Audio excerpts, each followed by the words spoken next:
That's all it is. Shooting a bow is very, very simple. All you have to do is the same thing each time you shoot the bow. I mean, that's it.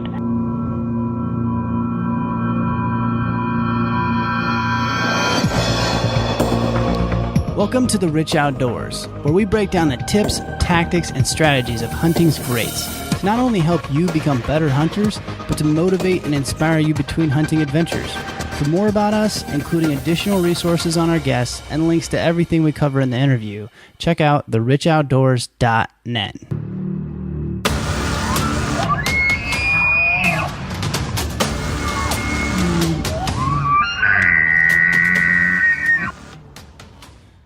Hey guys, welcome to the Rich Outdoors podcast. I'm your host, Cody Rich. And a quick announcement, something that I've been waiting to share with you guys for quite a while. It's been months that this has kind of been in the works, but the Rich Outdoors podcast app is now available. I know there's still like a lot of people that are listening on the website or have had issues with the iTunes podcast player. So the app is a super simple way to get all the great content in one place, and it's really easy to use.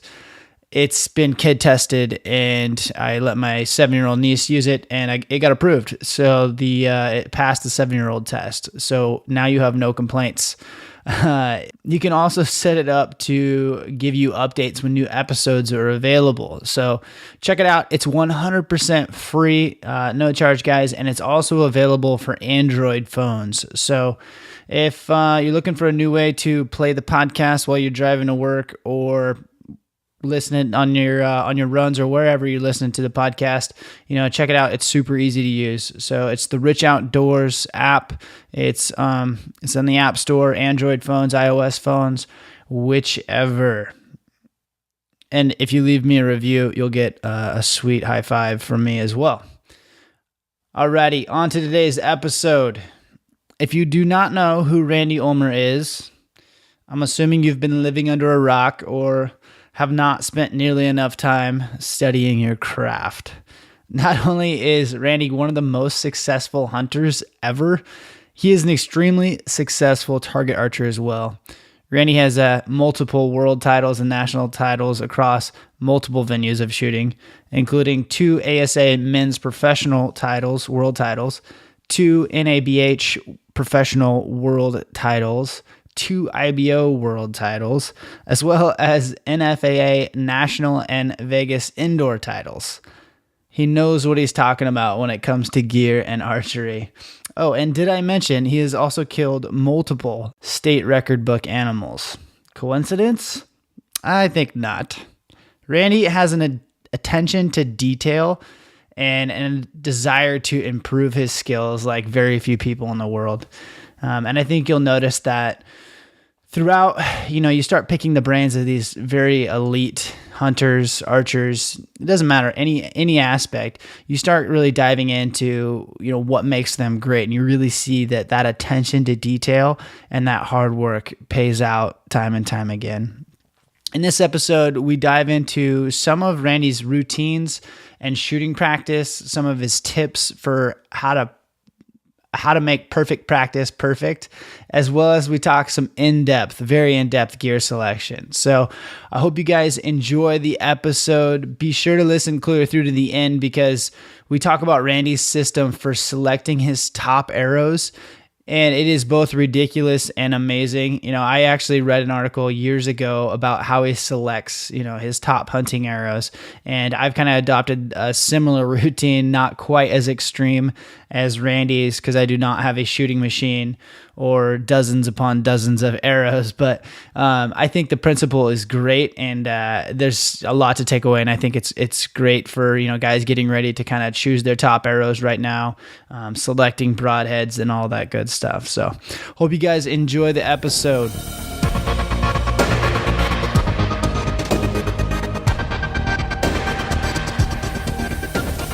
Well, Randy, welcome to the podcast. It's a pleasure to have you on. I've looked up to you for years, and it's going to be exciting to talk to you and pick your brain. This is kind of one of my mentors for one of my idols for a long time. So it's a pleasure. Well, thanks for having me. And I guess, an Oregon State guy, we gotta appreciate that. So Yeah, that was a long time ago, but I got my education in Oregon. Oh, cool. I want to talk to you today about, Aero setups, gear selection, and some of that stuff. You're an excellent shot or archer as well as a hunter. And it's kind of interesting to see your perspective, as you are very meticulous about your gear and gear selection.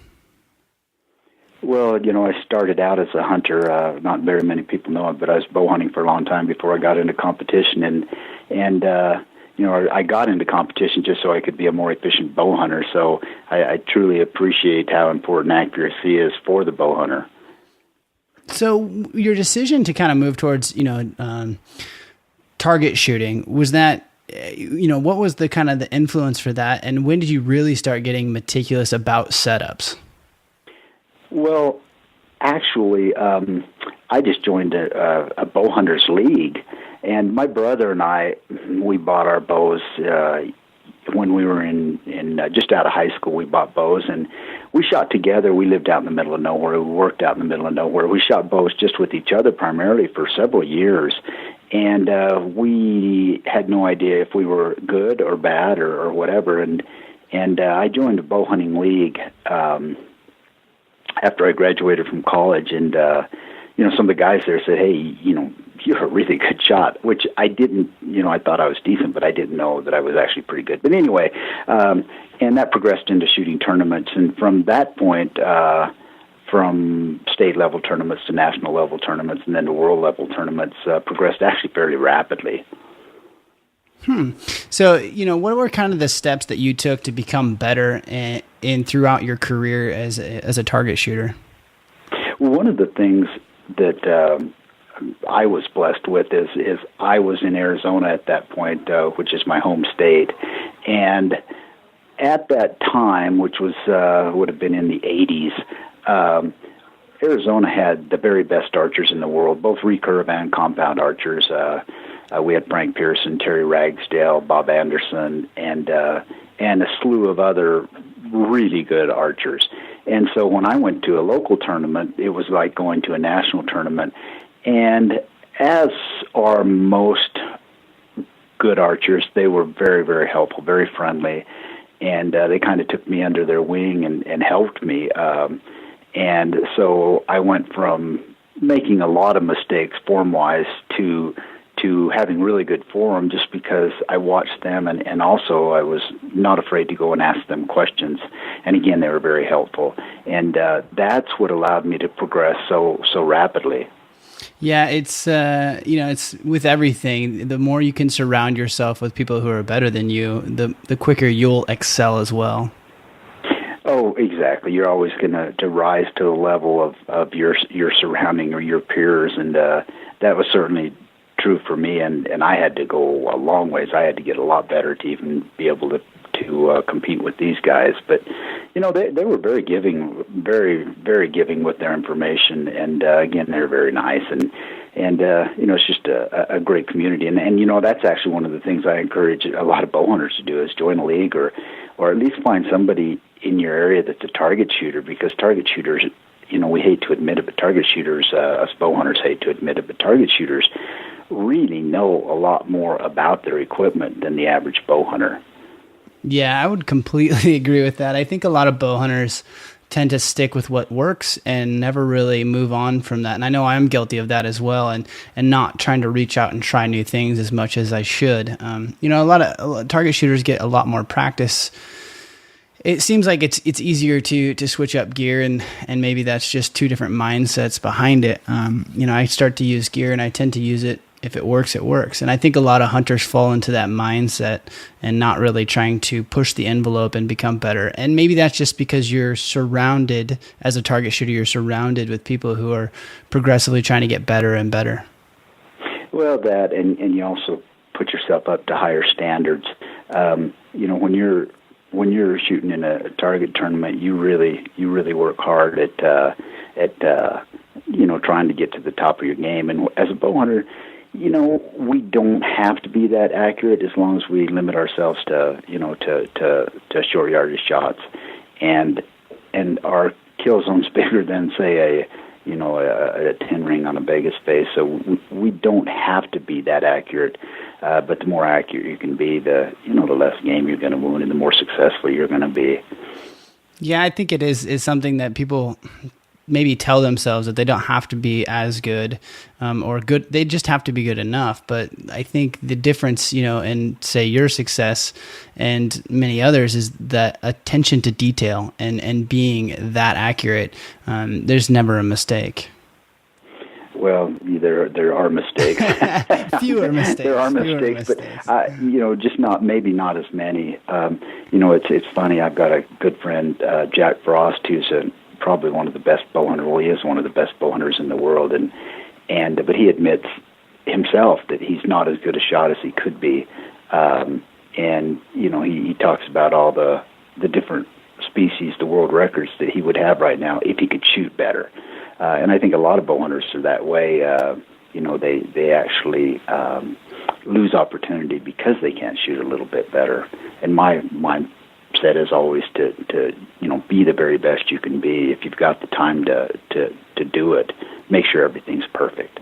Yeah, and I think making the time a priority is very important as well. I think a lot of guys fall into this rut of, I don't have time. And I think that, honestly, in respect to the game and in respect to the sport, I think they owe the time as a priority to practice, more than they do.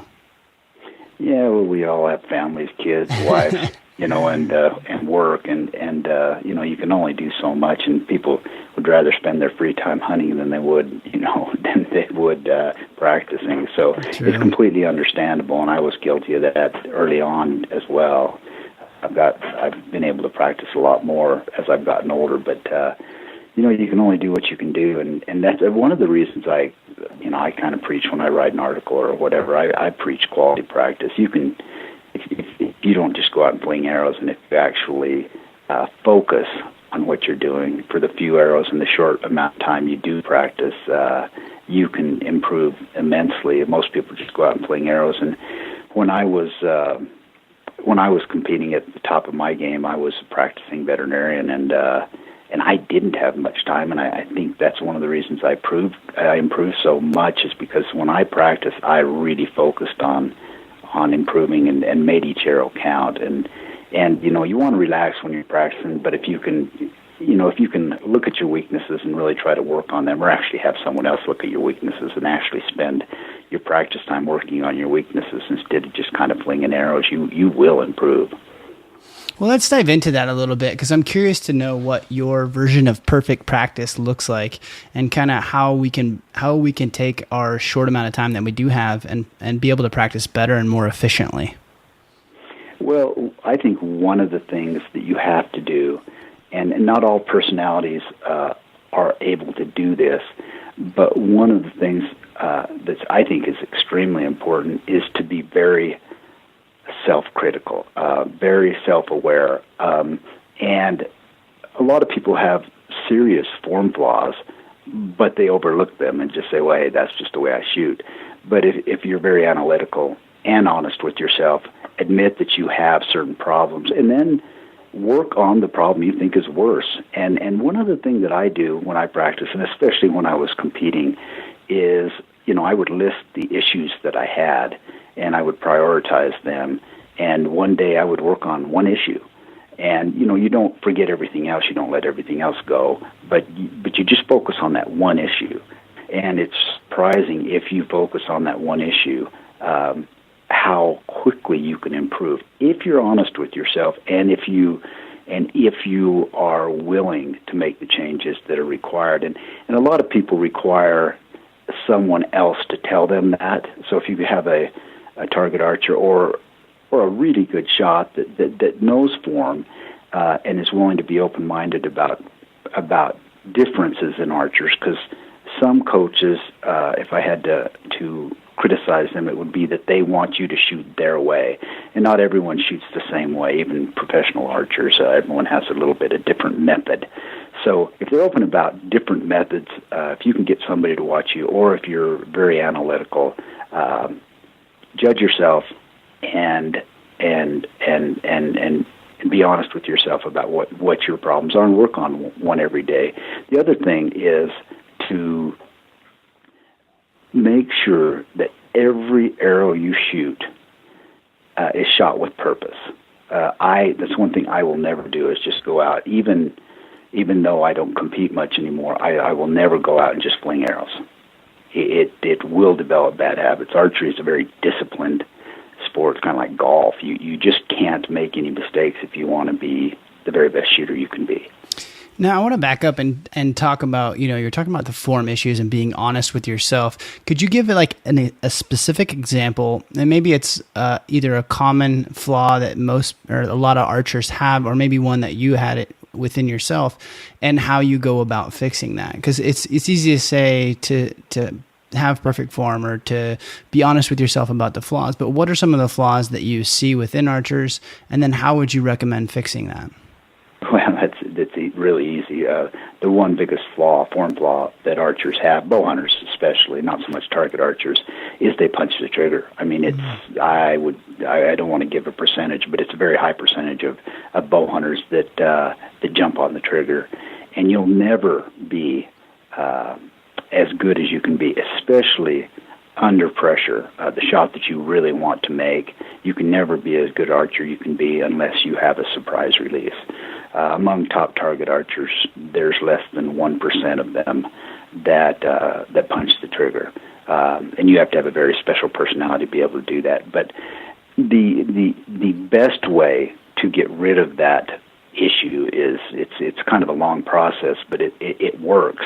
Is to wait till the hunting season's over. Wait till you have several months to kind of just fool around, and give your index finger release to somebody else. Don't shoot that release for 3 or 4, 5, 6 months, and go to a hinge or a back tension style release aid and shoot it, and learn to shoot it, and shoot it until you are completely relaxed during your shot, and your shots are come with a surprise.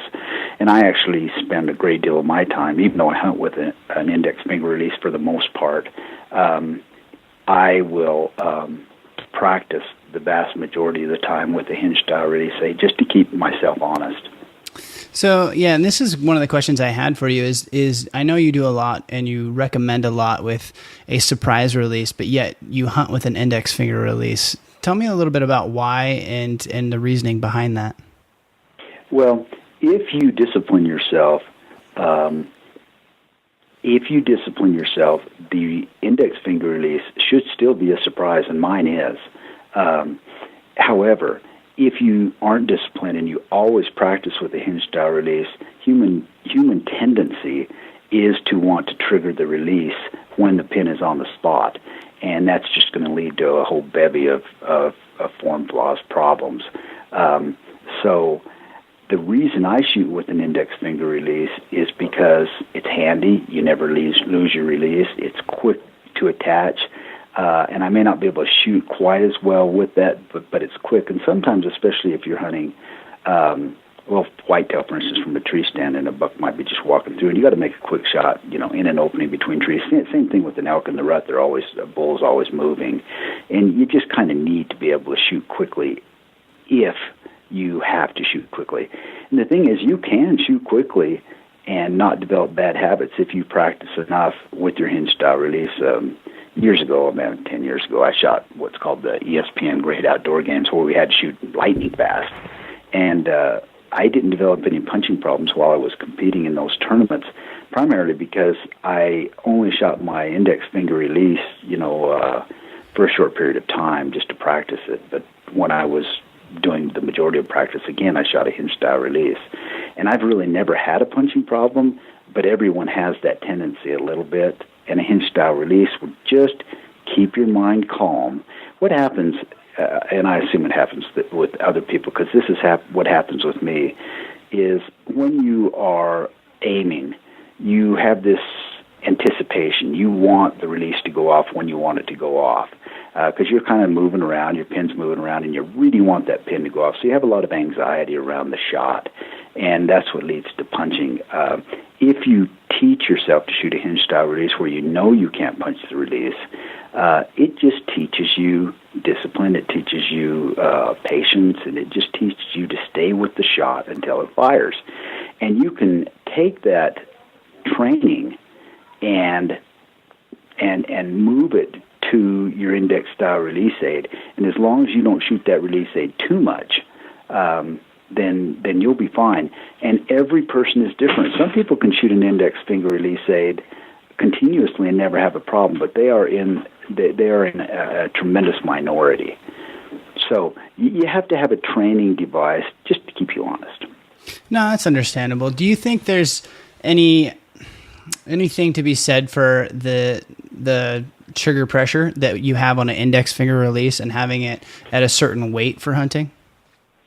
Well, that is really a personal thing.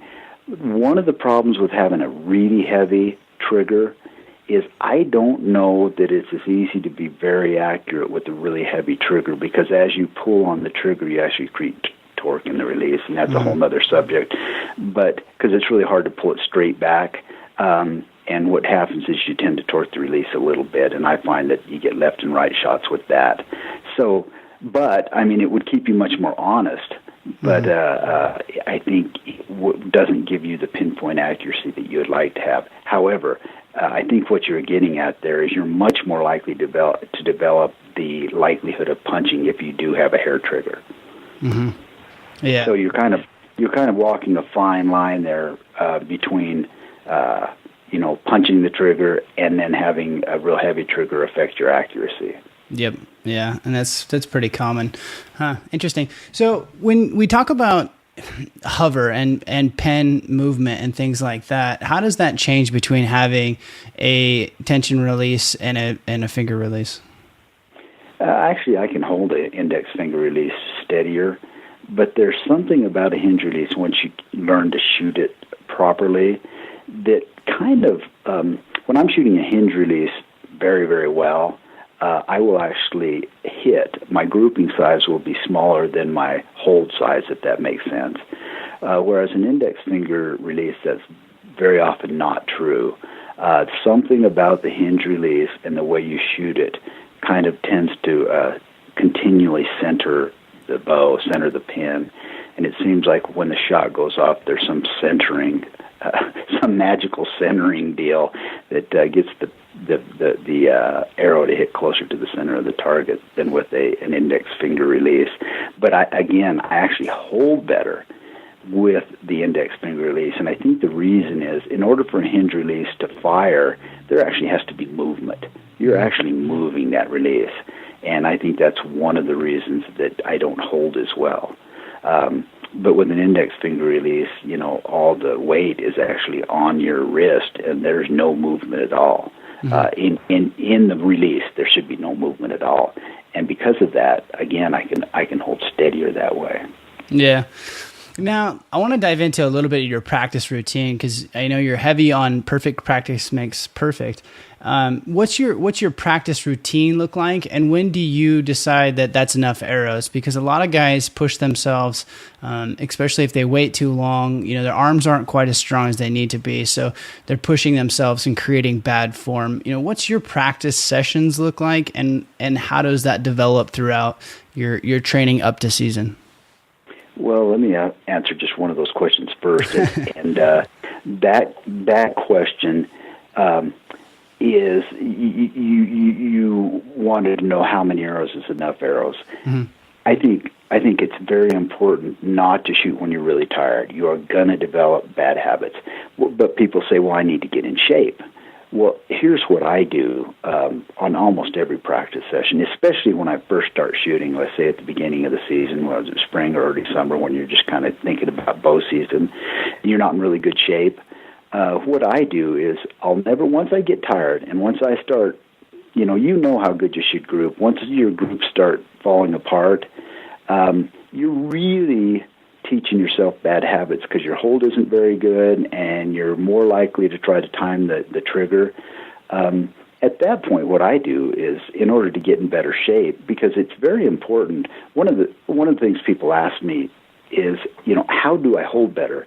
Well, just like any athletic event, which, shooting a bow is an athletic event, the better, the more endurance your muscles have, and the stronger your muscles are, the better you're going to perform. And so it's very important to be strong and have endurance. So here's what I do, and it's very, very simple. But at the end of every practice session, I pull my bow back as many times as I can.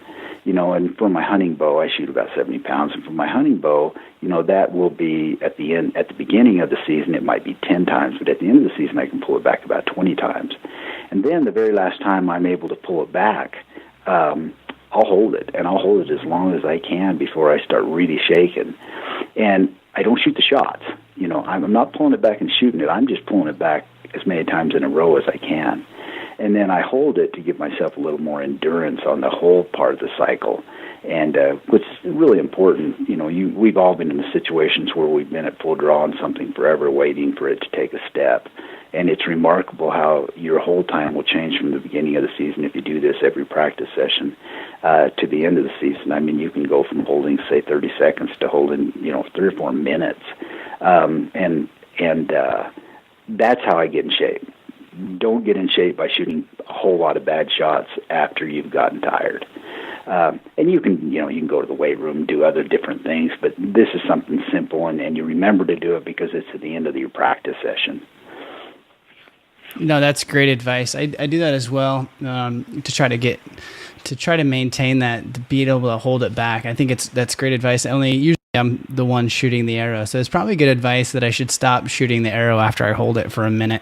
Because you're really likely to punch it. You're just really likely to punch it because you're tired and you're shaking and just don't shoot it or do it in front of your bale and just close your eyes and squeeze it or something like that. Mm-hmm.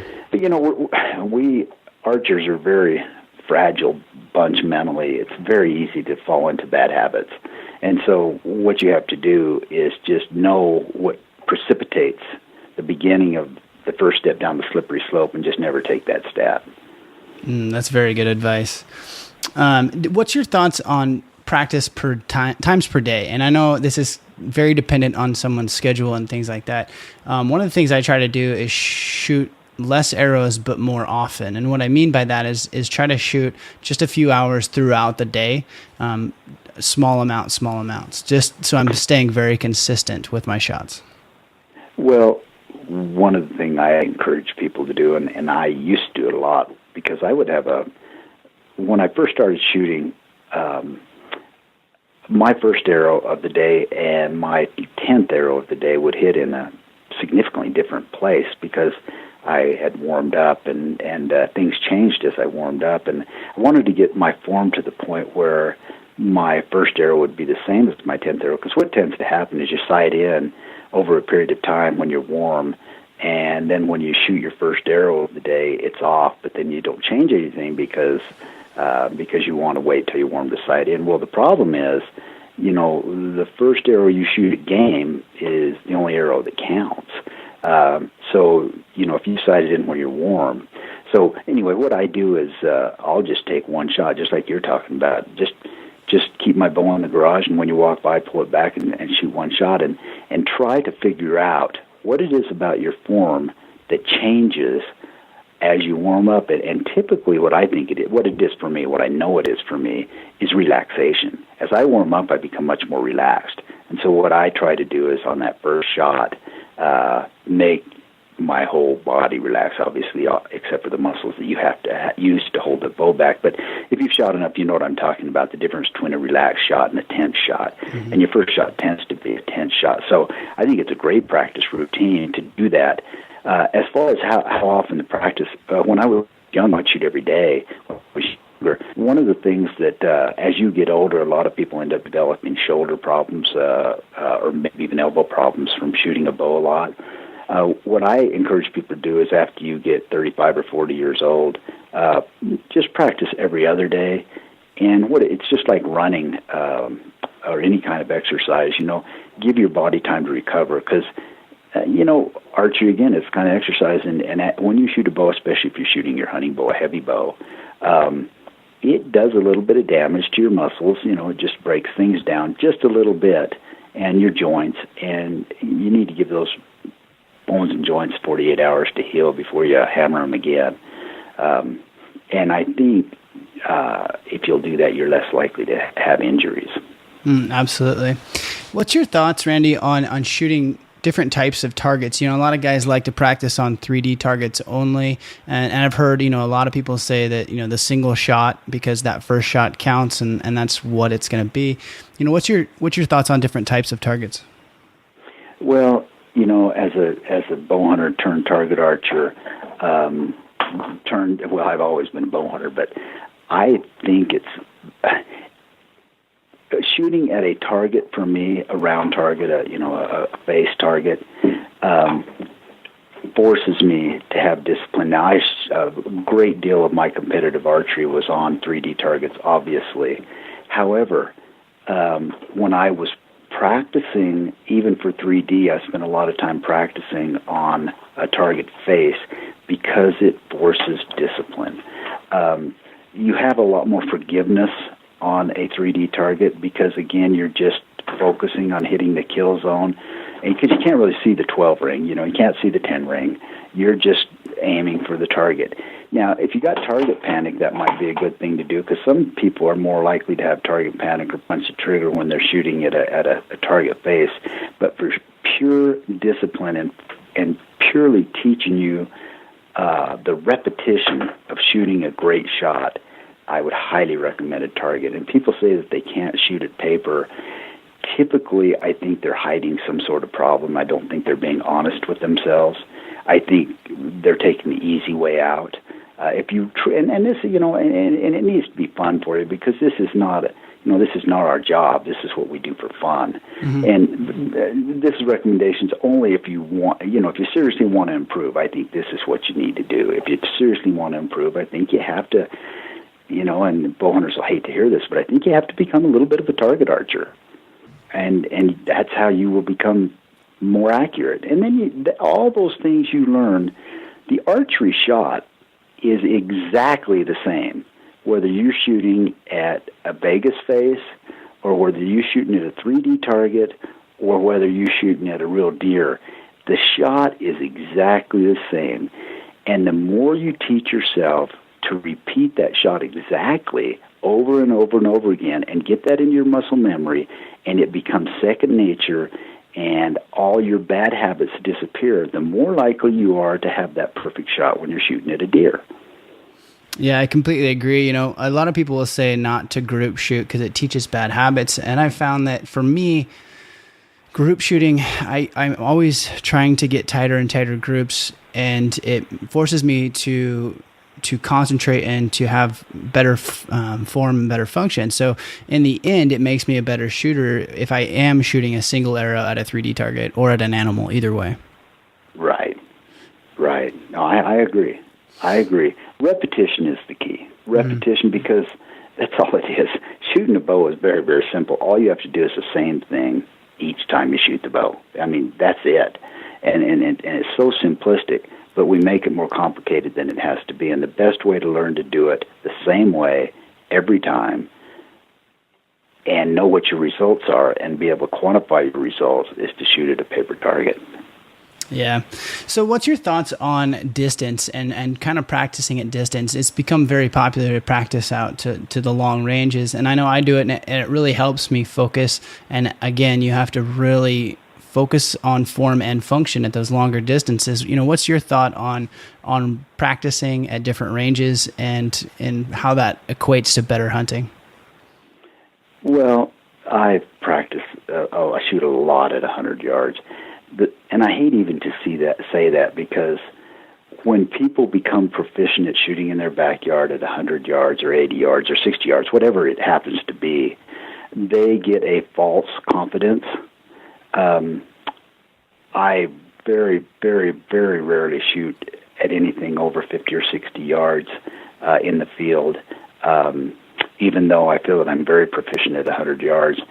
The reason is so many variables come into play when you're in the field. Wind, elevation change, bad footing, the animal can move, and the arrow's in the air a long time. It's in the air over a second at 100 yards, and that's a long time for the animal to move.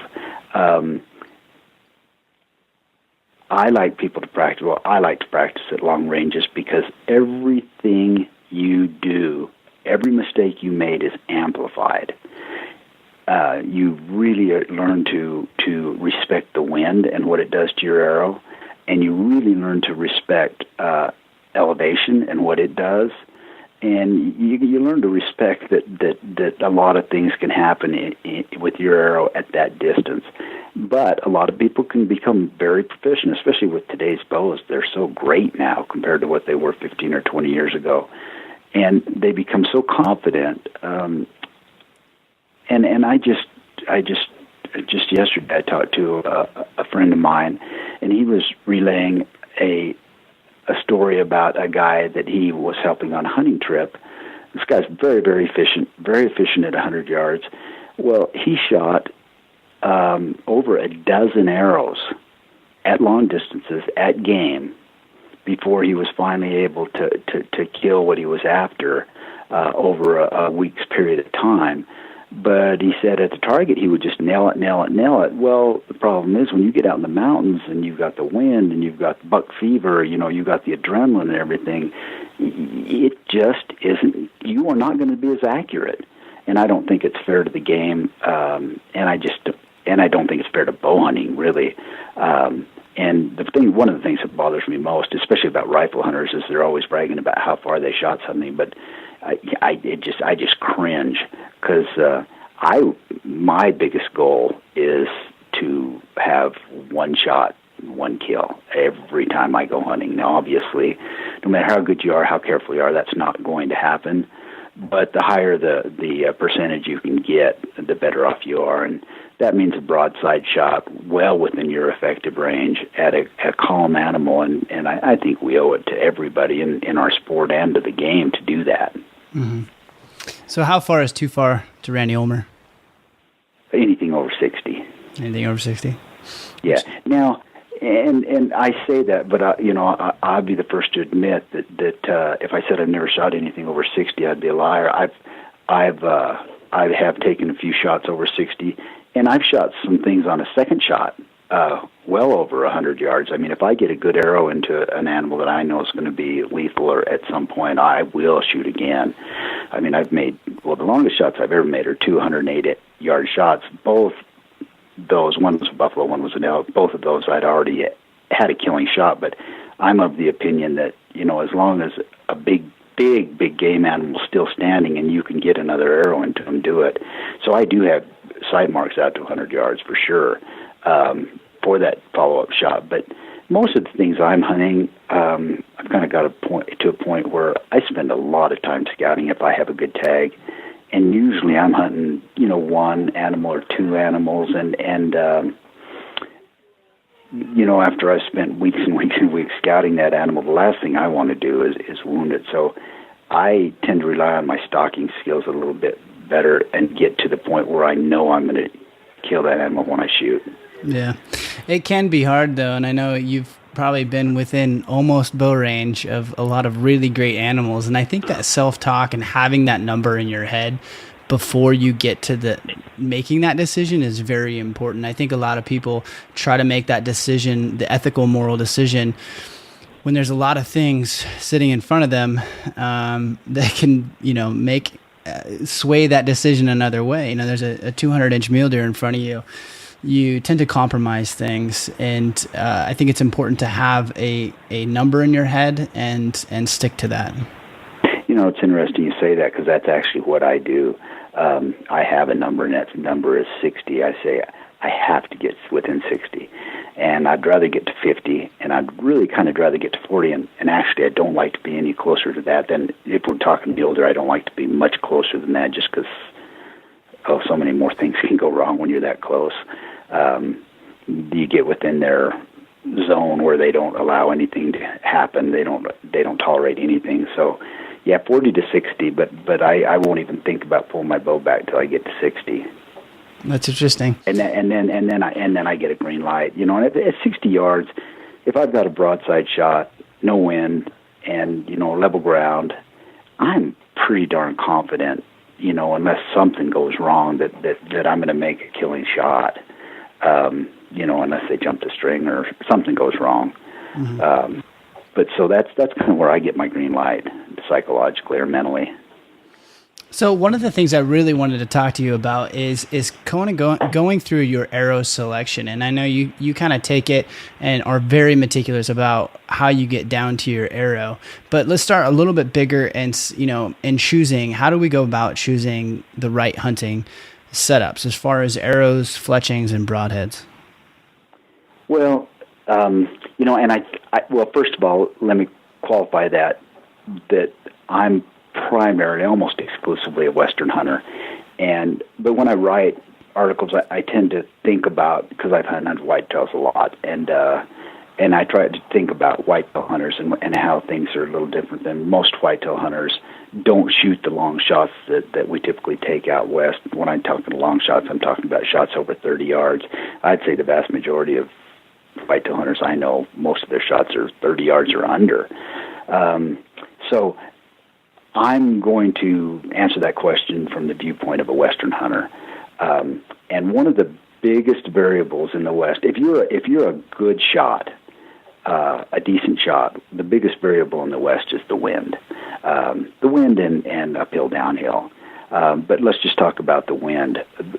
My arrows are primarily designed with one thing in mind, and that's wind drift. It's very important to me, and also obviously accuracy is there, but that kind of goes without saying. So with that in mind, what you want is really, you look at the Olympic archers. Olympic archers shoot 70 meters, which is 80 yards. And, what they've discovered is that obviously the less fletching you can have, the smaller diameter the arrow you shoot, and really kind of the heavier the arrow, the less wind drift you're going to have. Now, it used to be really important to shoot a light arrow, and a lot of people are kind of still stuck with that. And I'm really not sure why, because, before we had laser rangefinders, which came around, 20 years ago or so, when they really became mainline or, mainstream, we had to have light arrows because we weren't perfect at judging yardages. But now that you have every bow hunter I know has a laser rangefinder on their side, unless they're shooting a recurve bow, there's really no reason to shoot that fast. And one of the problems with shooting fast is your bow's noisier, and I've lost more big mule deer bucks because of string jump than for any other reason. So that being said, I like a heavy, very small diameter, and when I say heavy, I don't mean heavy. I'm relatively heavy compared to what's out there with carbon arrows. A relatively heavy arrow, very thin diameter with minimal fletching. And minimal fletching means that you have to have very good tuning, and also you have to have, excuse me just a second, you also you also need, in my opinion, a heavy front of center. The heavy front of center just tends to group better with me. I actually add a lot of weight to the front of my arrow. So I'm shooting a 500, just so you know, I'm shooting a 500 grain arrow, wow. Which, by today's standards, and by standards of 30 years ago, that's not a heavy arrow, but by today's standards, it's a pretty heavy arrow. Mm-hmm. And I'm probably shooting about 265, 270, and maybe 280 feet per second. My bow's very, very quiet, and I do not have nearly as much string jump as I used to have. And the other thing about that is a very small diameter, heavy arrow, especially with a lot of weight up front, penetrates the game much, much better than a lighter arrow. Now, when you're talking about minimal fletching, what are you referring to? Well, when I'm talking about minimal fletching, I'm talking about the height of the fletching and the length of the fletching. I'm not talking about the helical. I use a lot of helical, but I use a extremely short fletching. Extremely short by hunting standards. I use a 1.75 inch fletching, very low profile. And I actually use a 6 fletch. I fletch with 6 arrows, and one of the things that does is because it's so low profile, I'm much less likely to hit a branch or any kind of obstruction. It's very, very low profile.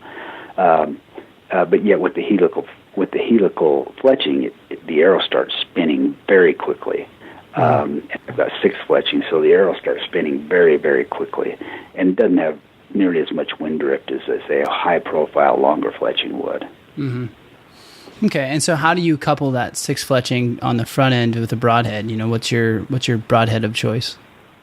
Well, I'd be using the Ulmer Edge, and and really there's only a few. Well, we probably shouldn't get into brand names, but in my opinion, there's only a few open on impact broadheads that I would dare use on big game. Elk, buffalo, things like that. And those are broadheads that are rear deploying, but obviously with wind drift being one of my primary concerns, I don't like using a fixed blade broadhead if I can avoid it. Mm-hmm. Now, obviously, some states require it, but I don't think it's necessary to use one, and I haven't used a fixed blade broadhead in a long, long time, except for in Alaska and Oregon. Mm-hmm. So, but a low profile broadhead, and what you're really looking for. I've shot so many different broadheads through a shooting machine as well as by hand, and I can pretty much look at a broadhead and tell you what size the group would be at 100 yards with the shooting machine. And it really comes down to surface area and the amount of turbulence that broadhead is going to create as it goes through the air. So what I'm looking for is something very streamlined without a lot of structure sticking out and not a lot of blade sticking out. So the more streamlined and the less surface area the broadhead has, the more rough surface area the broadhead has, sticking out away from the ferrule, the more accurate it's going to be. So I don't require a great deal of fletching to control my broadhead. So it shoots extremely accurately. Mm-hmm. So if you were to run a fixed blade in states like Alaska or Oregon, do you have any recommendations on fixed blade? Would you go a 2-blade or a 3-blade, or what's your thoughts? No, I would go a very small 3-blade. For me, especially in big game, penetration is much more important than, when I say big game, I'm talking about elk, moose, bear. Penetration is much more important than cutting diameter, but a 3-blade obviously makes more cut than a 2-blade, and I've just had better luck with grouping with small 3-blades, and they'll group pretty darn good. They'll never come close to grouping as well as they. No matter what people tell you, they just don't group as well. People say they group as well, the advertisements say they group as well. They group as well as the field point, but nothing groups as well as a field point. It just doesn't happen. I think what happens is people's shooting ability is not good enough to see the difference. I mean, if you have a shooting machine that can shoot, say a 2-inch group at 100 yards, and one broadhead groups at 2 inches and the other broadhead, or 2.5 inches, whatever, and the other broadhead groups at 4 inches or 5 inches, that's a significant difference. But I think most people, when they test them by hand. And if you can only hold a 6-inch group at 40 yards, and you're trying to test the difference between a broadhead that can maintain a 3-inch group at that distance and one that can maintain a 5-inch group at that distance, you're not going to see the difference. And you can truly say that they shoot as well, but they don't. Mm-hmm. They just don't, period. So I guess, is there any concern with mechanical broadheads? Have you had any trouble with mechanical broadhead failures, or do you prioritize accuracy over mechanical failures? No, I won't tolerate a broadhead that will have failures. I've had several mechanical failures, 15 or 20 years ago when the mechanicals first came out, and I said I'll never shoot another one. And then, when I saw a design that I thought would work, I'd try that. And but in the last 15 years, I would say, last 12 years, I have not had any failures. I've been very, very pleased. But again, I've only used during that time, except for on smaller game, but on bigger stuff like elk, I've only used rear deploying broadheads, and I've not had any failures. Knock on wood. I mean, every broadhead Has can the fail potential. you, but typically, or you'll have a perception of a failure because you will have made what you consider to be a great hit, and you'll lose the animal, and oftentimes it's really not the broadhead's fault. It's what happened. It's your perception of where you hit and what angle you actually hit, and if you ever do recover the game, which I've done, you didn't hit it as well as you thought you did. Mm-hmm. So I want to dive into how you select your number one arrow and how many arrows you start out with, and how do you whittle that down, and how do you basically choose the game arrow, the winning round, Super Bowl. The winning arrow. Yeah. Well, golly, this is what if you really want to know what I do, it's not realistic for the say quote unquote average bow hunter. I get my stuff, most of my stuff I get for free, and so I don't have the constraint of finances, but I'll tell you what I do anyway. I get 6 dozen arrows, and I fletch them all exactly the same. So I start out with 72 arrows. I fletch them all the same. And again, this is not realistic for anyone else. And after we're done with this conversation, I'll have the conversation for what the guy that's going down and buying a dozen arrows should do. But I take those 72 arrows. I put them.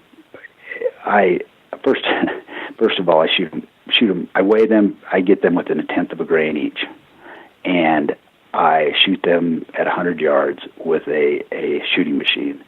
Okay, I take the ones that group in the center, and the other ones I rotate the nock. I'll rotate the nock like 1/8 of a turn, and then I'll shoot them again, until I've got most of the arrows within a fairly decent group. And then, and again, I'm obsessive, but then I'll take those arrows, and for every arrow, I actually have a notepad, and every arrow has its own little column, and I'll record where each of those arrows hits. And then I'll take, say, 10 arrows out of that group that all hit just right in the same spot. And those 10 arrows I'll group together, and those will be whatever A group, and that's the arrows I'll shoot in that group. So all those arrows are good, and they're grouping really tight at 100 yards. And there will be some arrows, I don't care what brand you have, there will be some arrows because of the nock or the fletchings or some variable, of the spine from side to side of the arrow that just won't ever come into the group. And those, I give them my kids to shoot. They don't shoot as well as me yet. Anyway, but then I take those arrows, and obviously at that point, I then put a broadhead on each one of those arrows with old blades. And that broadhead that varial is now married to that arrow. And then I shoot them through the shooting machine again. Because the first time I did it with fill points. And then you further split them up. So anyway, it's a long process. Do you find much? Oh, I'm super curious in it anyway. So, do you find much difference when you take those arrows from a field point to a broadhead? And is there outliers within that set of group then? Oh, absolutely. That's the biggest variable right there. Because I don't care what broadhead you have. Broadheads just tend to be, because they're long, they're long. Typically, you've got surface area on them, and yeah, that's the biggest variable you have, and that separates them out even further. But then that broadhead sticks with that arrow, and then I when I'm ready to hunt, I'll just put a new blade on them. And the blades are very, very, very, very uniform, much more uniform than any varial is. With that system, and especially with the a mechanical head, the blade's so buried, it's not really much of a function of how the broadhead shoots. So I'm very confident when I change blades that I'm okay. Now, is that the same with a fixed blade? Do you think that you could switch out the blades on a fixed blade? Say like a trophy taker shuttle tee. Could you switch the blades out on absolutely. Those? Yeah, absolutely. Because what happens if you look at blades, if you look at varials, if you spin varials, you'll see the difference. And it's not necessarily always the varial. It can be the way the insert is in the shaft, but you just end up with a stacking of tolerances, and you have you just get a lack of concentricity as you stack all those tolerances, the tolerance of the inside of the shaft, the tolerance of the threads, and because those threads are drilled in, and they're, and you get that tolerance with stacked on the thread of the ferrule, or not the ferrule, but the insert, and all the tolerances of the insert, which are several, even the face that the broadhead, the base of the broadhead attaches to, or actually surfaces with, contacts with. And then you got the ferrule, so you got all those variables. So the blades are so uniform that once you've got all those other tolerances in line where that broadhead's going to hit, the blades are so uniform, because basically they're just a sheet of stainless steel that's been machine cut, and they're all cut with the same machine. They're very, very, in my opinion, I don't think that's a huge variable. I've always pretended that that's not a variable at all. No, I think it's absolutely right, and I think I've done the same thing to where I will test and test and test, and then I don't want to shoot a broadhead at an animal that I've never shot, because sometimes, like you said, you stack those tolerances, and even if that's your number one arrow, and now you pair it with that broadhead, it may completely change that impact point. And again, you can adjust nocks on those and tweak little things, but I was just curious if you thought that changing blades would then affect that as well, because you never want to shoot. Go ahead. I don't think so. Okay. So for the average guy, what's the best? Say, let's say I have a dozen arrows and I need to pick my top, 6 hunting. How do I do that?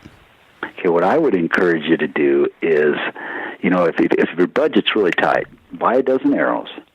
And, I'd really encourage you to buy a dozen broadheads. You're going to have to sacrifice about, 3 broadheads worth of blades. So buy an extra pack of blades.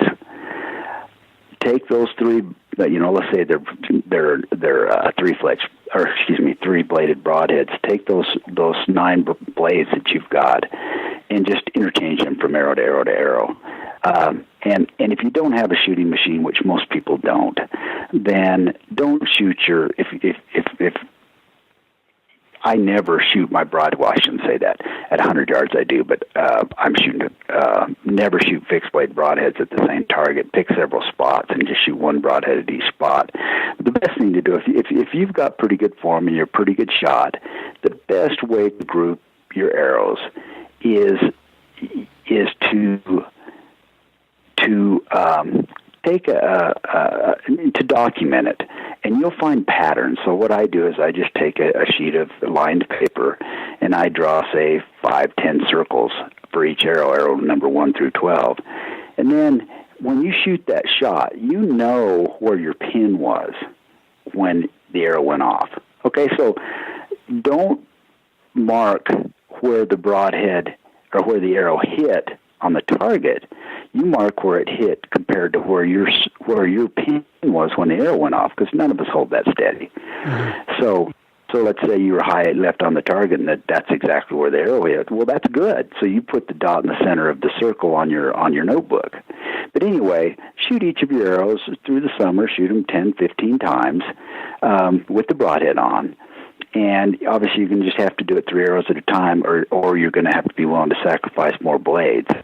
But eventually, you'll see a pattern. And as you see a pattern develop, you see that, hey, number 3 arrow always hits high left, always seems to hit a little high left of where your pin was when the arrow went off. Then what you do is you take that nock and turn it 1/8, or some people like to turn it 1/4 of a turn. And I always turn the nock clockwise so I can keep going the same direction, and mark where your nock was originally. And eventually you'll bring most of those arrows into a group. And, depending on how good you can shoot, depending on how good you can shoot, that will tell you what group is acceptable to you. How many arrows are acceptable. There will always be a few arrows that just misbehave. You just can't get away from it. So don't be be willing to sacrifice those arrows and just make them practice arrows or whatever. You know that one arrow always hits high left, and what I'll do is I'll write right on the fletching. I'll say hits 1 inch high left at 20 yards. And that way, when you're practicing and you're just using that arrow to practice, because we all end up breaking arrows for some reason or another, our release goes off or we use the wrong pin or something, we always end up breaking an arrow in practice. Break those bad arrows. But if you've written on the fletching that arrow shoots 1 inch high left at 20 yards, and you know if you shoot that arrow at say 80 yards, it's going to be 4 inches high left because everything's linear in that regard. Mm-hmm. That's what I was going to ask. When you're setting up those broadheaded arrows, do you recommend shooting at max distance or 20 yards? Yeah, it feels like if you scoot back, you can really see that. It multiplies how far off you're going to be. Yeah, it depends on how good a shot you are, really. I mean, if you are confident at 100 yards, yeah, do it at 100 yards. I end up shooting a lot at 20 yards just because it's a very, very comfortable distance to me. I don't have to walk so far to get the arrows. Plus, I know what a really good score is on a Vegas face. I always shoot a Vegas face or an NFA face. And I can judge how well I'm shooting and how well my bow is grouping because I've shot that face for 35 years, and I know exactly what I'm capable of and what my past hunting bows have been capable of, and I know if I need to keep tweaking things, and it just gives me a good reference on how well I'm doing and what I need to do to improve. Mm-hmm. No, that's good advice. I know I'm trying to wrap it up here for you. I don't want to take up too much of your time, but I really want to talk to you about practical practice. And a lot of guys like to shoot standing perfectly flat ground, shooting perfectly flat at their target. What's your thoughts on kind of changing that up and shooting in a practical manner in hunting situations? Well, I think first of all, it's very, very important to get your repetition down. And in order to do that, you have to practice on flat ground at a given distance over and over and over again. Once you feel comfortable with that, let's say you've shot a month, let's say you start shooting in the late spring, and once you've done that for a month and you're very comfortable, then I like to expand out. I don't think it's a great idea for people, again, it's as if you want to be the very best archer you can be. I don't think it's a good idea to go start shooting crazy angles or shooting in the severe wind or shoot from a tree stand until you get your foundation. Once you've got your foundation laid and you know what a good shot feels like and you're comfortable and you're holding steady, then go ahead and use your practical practice.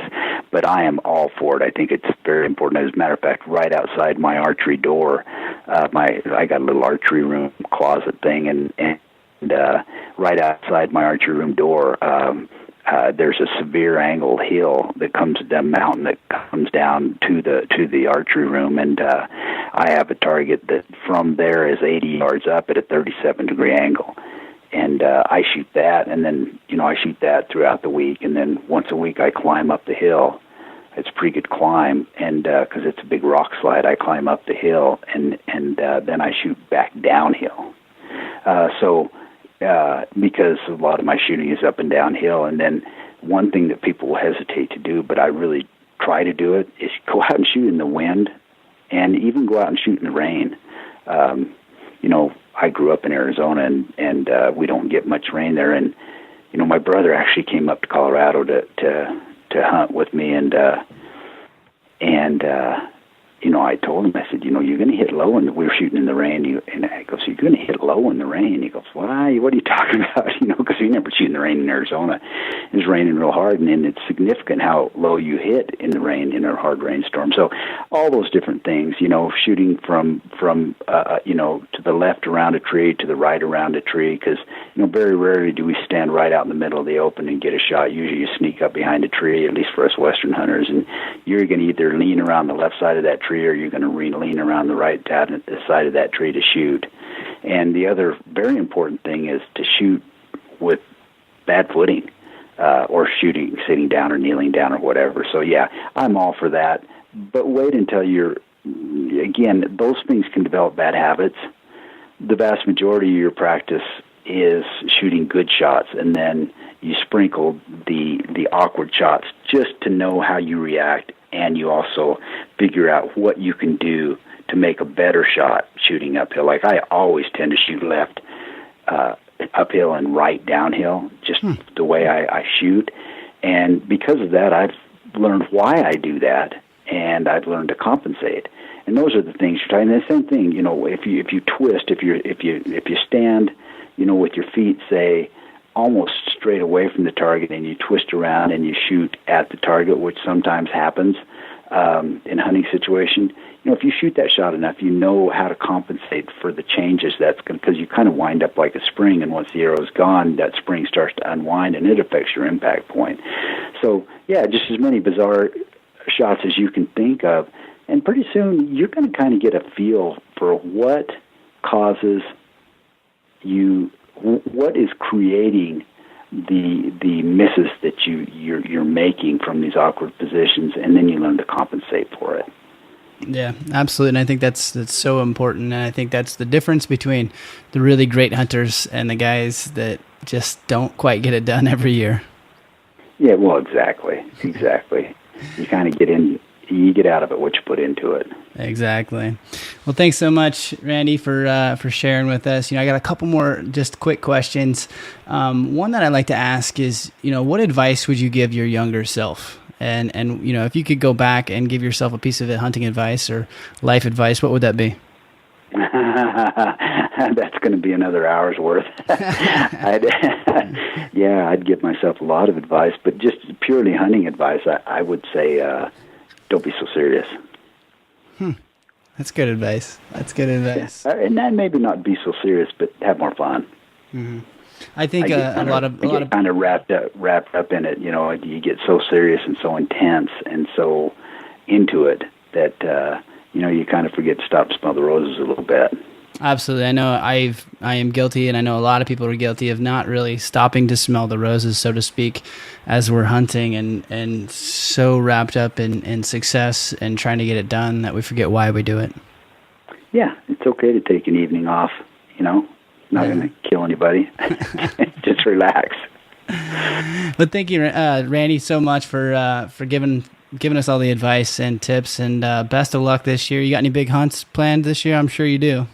Yeah, I do. I drew a sheep tag, and pretty excited about that. And I got an Arizona elk tag, so it doesn't get much better than that. It sounds like a rough season. Yeah. If guys want to catch up with you know, some of your hunts and follow along as you you have a successful year, hopefully, where can we find out more about you and follow you up with some of your stuff? You know, I don't do any social media. Kind of a little old-fashioned that way. So, but every year I post pictures on. I do have a website. I post on randyulmer.com, so you can see all the deer and elk, and now my sons are hunting a lot more. So, and my nephew. So, I actually spend more time hunting or helping them than I do hunting myself. So, you can see all their stuff too on my website. There, it's just randyulmer.com. Awesome. Well, appreciate it again. Thank you so much, Randy, and best of luck this year. Yeah, I enjoyed it. You too. Thanks, Randy. Take care. Hey guys, thanks for listening, and we hope you enjoyed the show and maybe even picked up a few tips along the way. Join us right here every Thursday morning for more interviews and great hunting tips. And be sure to help us out by leaving a review on iTunes.